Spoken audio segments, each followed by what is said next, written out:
ये है बीदर फोर्ट और वो सामने वहाँ है दिल्ली दरवाज़ा और वो दूर है बड़ा सा काला बुर्ज जिस पर बड़ी तोप रख के और दुश्मनों से लड़ाई की जाती थी। ये देखिए दिल्ली दरवाज़ा और काला बुर्ज। यहाँ पर एक पाताल तोड़ कुआं है और सामने है चीनी महल जहाँ पर शासक दूसरे देश के राजदूतों या मर्चेंट्स को रिसीव किया करते थे। वहाँ सुल्तान के लिए अलग कक्ष है और मंत्रियों के लिए अलग अलग कक्ष बने हुए हैं। दूर वहाँ पर है नौबत खाना, नौबत खाना वहाँ है। और दूर वहाँ पर आप देख सकते हैं हज़ार कोठरी और 16 कम्बों की मस्जिद।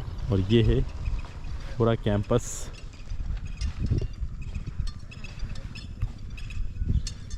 तख़त महल, यहाँ पर पूरा शाही राज परिवार रहा करता था जिसके लिए स्पेशल सिक्योरिटी मेजर्स हुआ करते थे।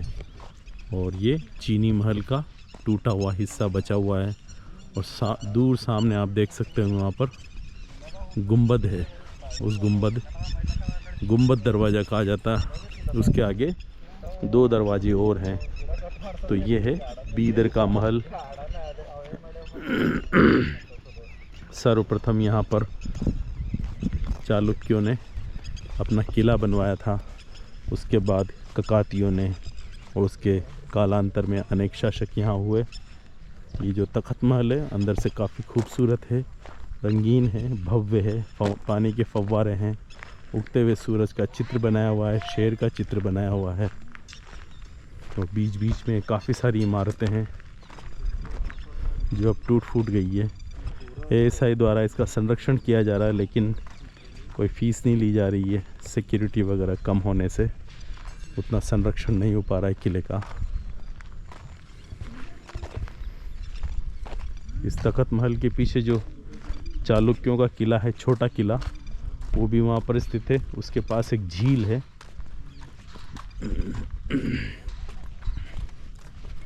ये देखिए पुरानी इमारतें यहाँ पर। उधर नौबत खाना है, ये तख़त महल है। और इसका जो किले की सुरक्षा के लिए बाहर खाई बना रखी है, उस खाई में तीन खाइयाँ बनी हुई है। तो एक ही खाई के बीच में 2-2 पत्थर काटकर 3 खाई बना दी गई है। ये लेटराइट पत्थर से बना हुआ किला है। इस किले में काफ़ी षड्यंत्र हुए हैं। और जो पपेट किंग्स वाला सिस्टम था, कासिम बारिद, उसके बाद कासिम बारिद जब यहाँ का प्राइम मिनिस्टर बना, उसके बाद वाले किंग सब पपेट किंग्स रह गए। आमिर अली बारिद, जिसको डेक्कन की लोमड़ी कहा जाता है, उसने यहाँ पर रंगीन महल बनवाया था। रंगीन महल में रंगीन सीपियाँ, टाइल्स, लकड़ी पर नक्काशी, ये सारी चीज़ें की गई है। बहुत ही खूबसूरत और भव्य है रंगीन महल, तख़त महल, 1000 कोठरी का महल, चीनी महल, 16 खम्भों की छतरी। और ये जो गेट बने हुए ये सब ईरानी फ़ारसी स्टाइल में बने हुए हैं, क्योंकि ये जो सुल्तान थे सब फ़ारस से आए हुए थे। तो वहीं के आर्किटेक्चर, वहीं के कारीगरों को इन्होंने काम दिया था यहाँ पर। ये देखिए दीवारें गिर चुकी है, कभी भी ये दीवारें ज़मींदोज़ हो सकती है।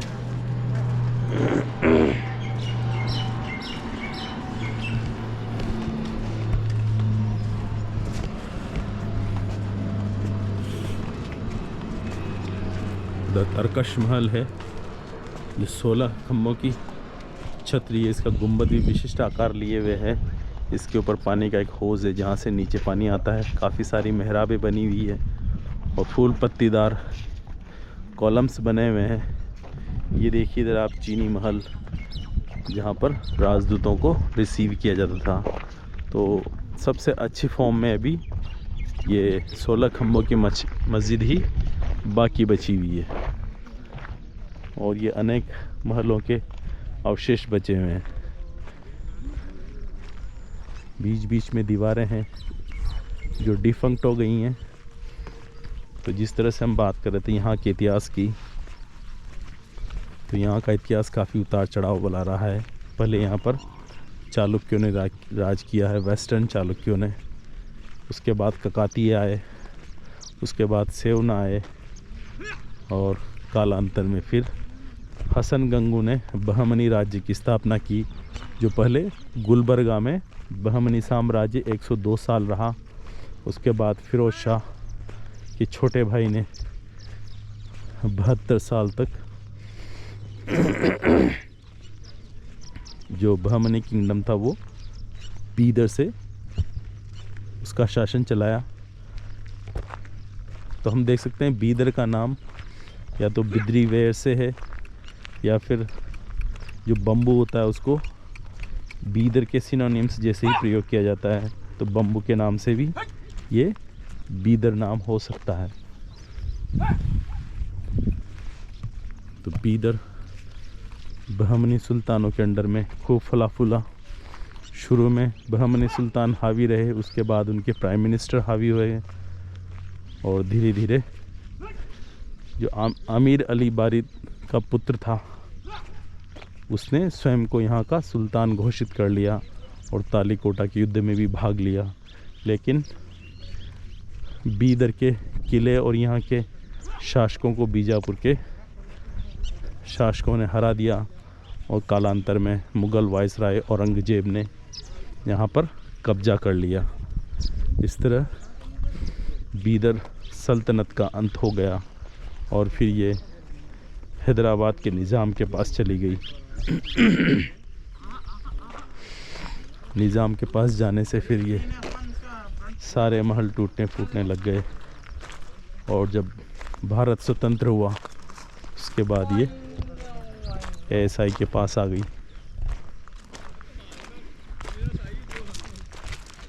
तो बीदर के बारिद शाही जो यहाँ के सुल्तान थे, उनका मूल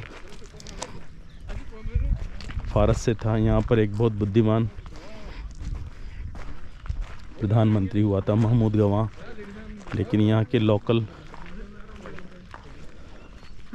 मंत्री और जो फॉरेनर मंत्री थे उनके दो गुट बन गए, और उसी जालसाजी में, उसी षड्यंत्र में महमूद गवाह को यहाँ के सुल्तान ने तलवार से कत्ल करा दिया। लेकिन जब उसको वापस मालूम चला कि महमूद गवाह निर्दोष था, तो उसको काफ़ी पश्चाताप हुआ, और उसी पश्चाताप में वो काफ़ी शराब पीने लगा, और 1 वर्ष बाद ही उसकी मृत्यु हो गई।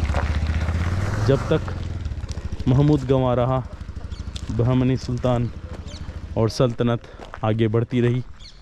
लेकिन जैसे ही महमूद गवाह को मौत के घाट उतार दिया गया, बहमनी सुल्तान और सल्तनत के उल्टे दिन शुरू हो गए।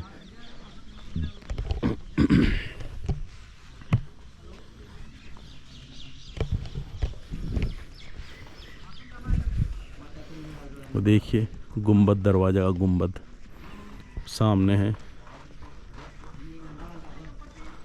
1000 कमरों का महल, और ये इधर है तख्त, इधर है तरकश महल और 16 खम्भों की छतरी।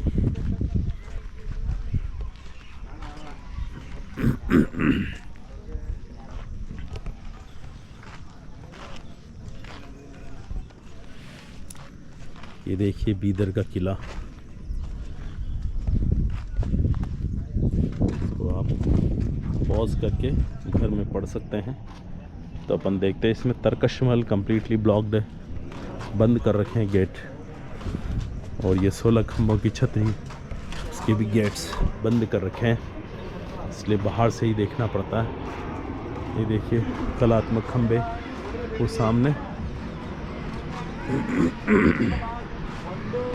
तरकश महल है, और वो बड़े गुंबद वाली 16 खम्भों की छतरी है।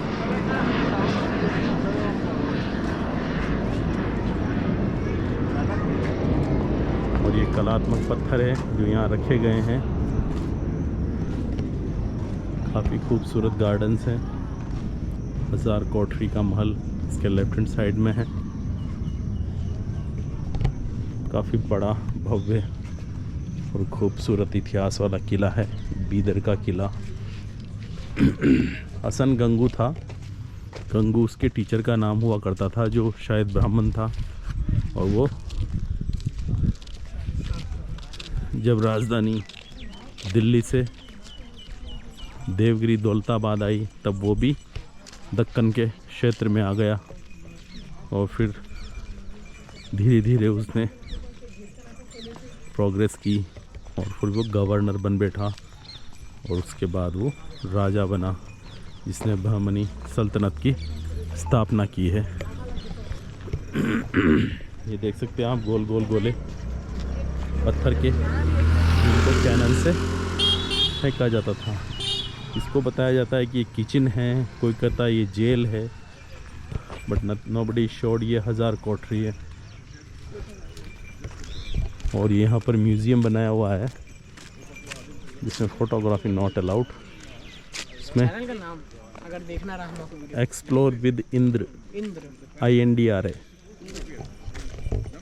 अंदर कितने का होगा आपका GoPro 360 है, उसका नाम 10 है शायद। 10 कितने में? 52 52,000। अभी सस्ता हो गया, हाँ सर। अभी 11 आ गया ना।